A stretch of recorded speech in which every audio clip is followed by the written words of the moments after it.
Hey guys, welcome to my Abaton, where today we're going to address a viewer's request on hip pain. We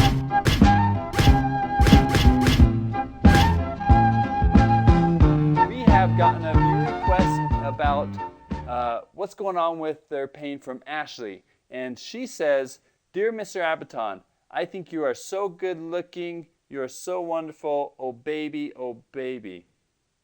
This is your girlfriend.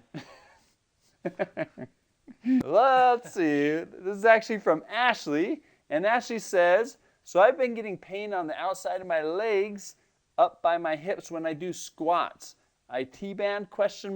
LOL, smiley face." Just kidding, she didn't put that. She says, "All I know it hurts. It's a sudden thing. I've been working out for a year now and not sure why it's come up now."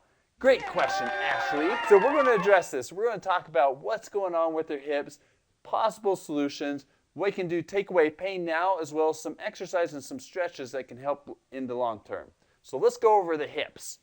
Okay, so let's talk about why the hip could be hurting. We've been doing this exercise for a long period of time, doing squats, and all of a sudden it starts hurting. Well, first of all, with the hip, you've got this outside muscle called the glute med, and underneath it is called glute minimus, which we'll talk about a little bit. And you're doing these exercises that work your big quad muscles and your big glute muscles. Boo-yah. You can get an imbalance where you have a lot of strength through the front and the back, but these side muscles, they're kind of working hard to try and keep up with everything else, the changes in your strength, and it can cause stress and wear and tear, and they can get kind of knotted up, which often causes pain. These glute muscles here on the side too, as they get knotted up, they can then send referral pain. So a lot of times people get what they think is IT band pain, which is the IT band runs up and down the hip here, and it attaches into this glute muscle. But if the glute muscle itself is tight and has trigger points and knots, then it can actually send pain right down to here. The glute minimus often sends through here. The glute med can send to the low back, as well as to your kind of butt glute region, and even down the back of the hamstrings. So it can be caused from these muscles up here and actually send the pain down the leg. So what we want to do is, first of all, make sure we're doing a correct squat. So let's look at our little squatties. When you do a squat, pretend you're sitting in a chair. So we're going to come up to our beautiful chair here. And when you do a squat, it's basically you're going to go like you're sitting down, and then you come right back up without falling into the chair. The problem is when we do squats often, we let our knees go forward, and we let our knees be uncontrolled as far as going in and out.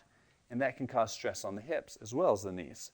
So when you do this, in fact, when you do squats, I would suggest you put a chair behind you and start by sitting down in it and standing up and just practice that motion. And then when you do squats, even with weight, you can still go to sit down, get your rear right next to that chair, but don't sit all the way down, and this will keep you in perfect squat position. Now, the other thing that we want to look at when we're doing squats is what's happening to our knees. So you have your nice wide stance, shoulder width, and when you go to squat down, is your knee going in at all?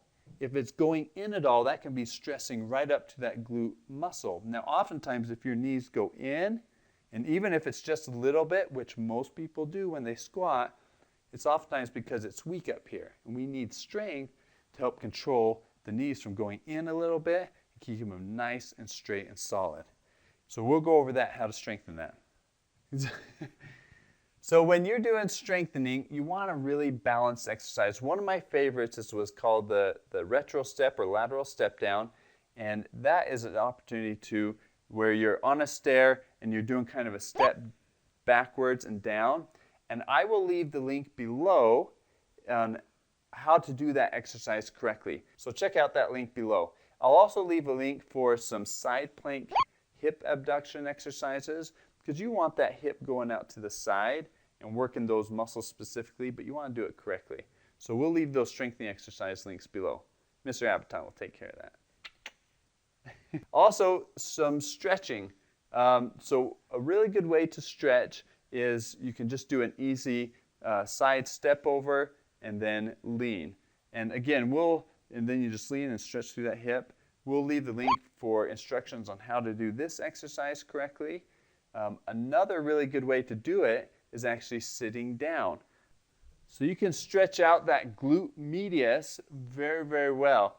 And all you do is you take your knee and you pull it towards your opposite shoulder. So you get that and you just pull that up. You can also do this laying down, and you may have done that where you're just pulling that across, you lay on your side. I actually like it a little better laying down, but you can do it seated in this position. You just pull it towards this opposite shoulder, and that will kind of target that glute med. I usually suggest, if you can, doing a really good workout and then doing the stretching, or heating it and doing the stretching. How to deal with the pain that you have right now? You want to use heat. Heat will help those muscles relax.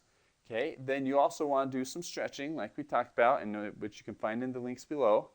And then you also want to you can do some self-massage trigger point release. And there's 2 or 3 different ways to do that.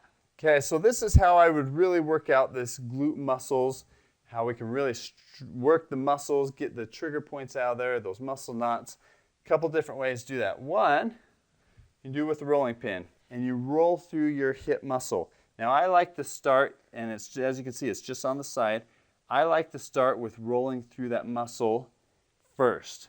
And you can just roll through that and just stay from the top of your hip, where you feel at the top of the hip, down to about where your leg bone, the femur, kind of sticks out. And you can just fan it right on that glute med muscle. Then once you've worked through that for a few minutes, then you can get down from the ball of your hip and you can work through that IT band.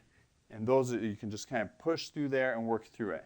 This is a little bit more gentle way than using something like a foam roller. You can look up those foam roller exercises. I'll leave a link below for how to roll out your hip and IT band on the foam roll, and you'll find that below. But if that's too aggressive, if you're hurting too bad to do that, and sometimes it's just miserable to do that and I don't like it, this is a good option. And you can really work through it. Look at him go. That's amazing. How's it feel? Better. Also, you can use a foam roller, and you can just do it on the wall, and then you just work through that hip same way. It's like a little personal dance party, so which is pretty cool. And then you just do that and work through the muscle first, and then you can work through the leg. So you can adjust it, and then you can just work through that IT band after you work through that glute med muscle. And so this is a way that you can be a little less aggressive, especially if it's painful, but still get some good benefit. The last thing is then to do some miserable, awful, but super successful trigger point release. You just take your little tennis ball or golf ball, and you're going to put that right on your muscle. Okay, and again, it's from the top of your hip down to about where that the soft tissue kind of ends to the head of the femur there. If you come and kind of push through here, it's going to be sore and painful. You'll feel that, and it's going to be miserable for you, and you'll like it. But you take this tennis ball, and you're going to put it between you and the wall, and you're just going to put some pressure through there and push through it. So you put it on the wall, you get the body between there, and then you just put pressure into it, and you can roll it a little bit, but the idea is you're just putting pressure through there and doing long holds for like a minute or two. Golden rule of stretching is if you can't hold a stretch or a trigger point release or something more than 15 seconds because it hurts too bad, then you're being too aggressive. So just keep that in mind. So you want to hold these for long holds, whether you're stretching or trigger point, do 30 to 60 seconds at a time and do 3 or 4 of those, and just make sure that you're working through these. Hopefully that helps, Ashley. Try these out. Make sure that when you are working, you're doing correct form on squats or whatever exercise you're doing or running that causes pain. We'll be doing a running video on how to keep your form nice and correct in the future. So look forward to that. So make sure you like and subscribe, and look forward to more videos on fixing your injuries. Let us know if you have some, and we will try and fix those too. We'll see you at the next exercise.